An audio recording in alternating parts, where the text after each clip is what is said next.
hinihinalang sangkot sa iligal na droga ang naaresto sa isang matagumpay na bypass operation ng Nueva Ecija PNP sa bayan ng Peñaranda, Nueva Ecija kaninang madaling araw. Sa bisa ng pinaigting ng kampanya laban sa iligal na droga ay kinasa ng Nueva Ecija PNP ang nasabing operasyon sa ilalim ng pamumuno ni Police Colonel Heril Daguit Bruno, Provincial Director. Ayon sa ulat ay 2 sospek ang naaktuhang nagbebenta ng hinihinalang shabu sa isang pulis na nagpanggap na buyer. Kasabay nito ay 3 pang individual ang nadakip matapos mahulihan ng karagdagang ebidensya ng iligal na droga sa parehong lugar ng operasyon.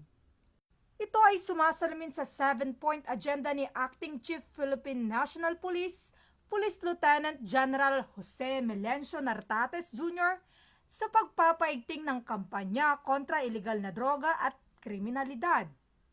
Mula dito sa Police Regional Office 3, ang inyong PNN Correspondent, Police Corporal Giselle V. Rivera, alagad ng batas, tagataguyod ng Balitang Pulis.